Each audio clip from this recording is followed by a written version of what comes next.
Hey, what's up guys, Bacano here, bringing you some more Project Cars. This time I've got a guide on to optimise the best settings for the PS4 on a controller.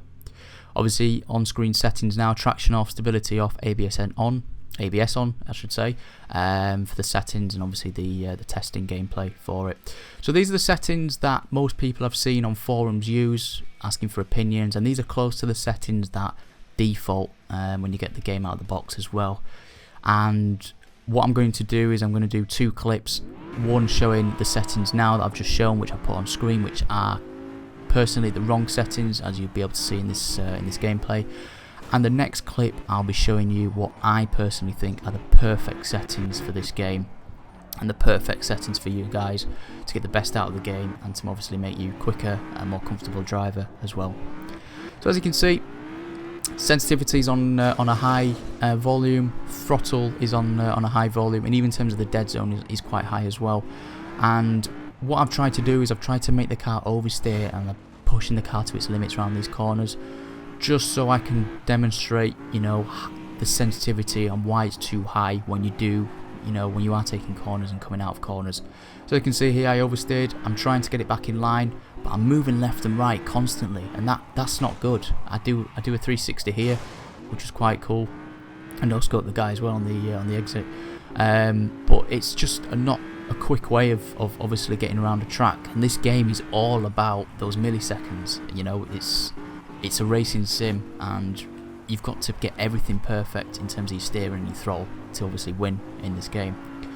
So as you can see, you know, into a power slide now, left and right, I'm going left, I'm going right, excuse me, and it's just not an enjoyable experience to do. And at the end here I just completely spin out and I move on to the next bit of the video.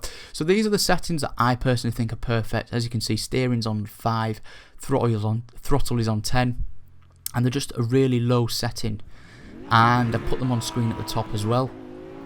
I'm using the same car, guys, I'm using the same track. I've done these tests multiple times on each variant, so I've got an average, you know, of what happens on each case. And straight away you'll be able to tell there's a lot less fidgeting about in terms of the steering wheel, in terms of the analog stick, getting it right. I didn't crash into this tunnel there. This corner here I oversteered perfectly. You know, I'm giving opposite lock now, but I'm able to completely come out the corner smooth as, whereas before I was going left, going right, went to the barrier, which is not good. Here in same 90 degrees power slide, but instead of going to the barrier on the left, I just completely shoot out straight. I don't crash here like I did before. You know, there's no ambulance waiting for me at the bottom anymore, because I went off the cliff, which is always a good thing, I suppose. But it's just a smoother experience in the game, and as you can see, it's more comfortable taking these lines a lot quicker, a lot more easier as well for you as the driver. And guys, remember, the controller is always going to be hard, but this is going to eliminate any extra hardness for you guys. So what I'm going to do in the next part of the video is I'm going to put them in a split screen orientation. So I'm going to have the settings that I don't recommend on the top, as you can see here, and obviously the settings that I've just shown you, which I think are perfect for the game in terms of the low sensitivity and the low dead zone on the bottom. And it's actually quite crazy seeing them side by side, you know, just how much quicker, you know, I am going through these corners with the settings that I recommend at the bottom. How much easier it is to control when your car does go into an oversteer or goes to an opposite lock.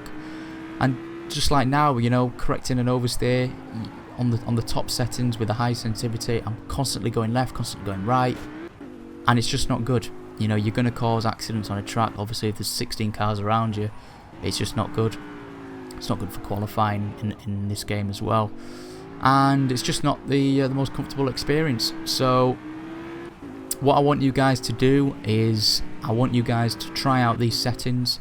So if you do need to recap, go to the start of the video where you can see the settings that I do recommend.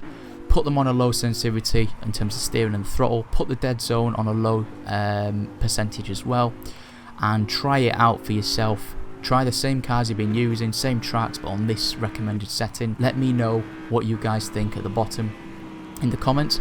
So guys, that comes to the end of the video. If you're new around here, subscribe, and I'll see you in the next video.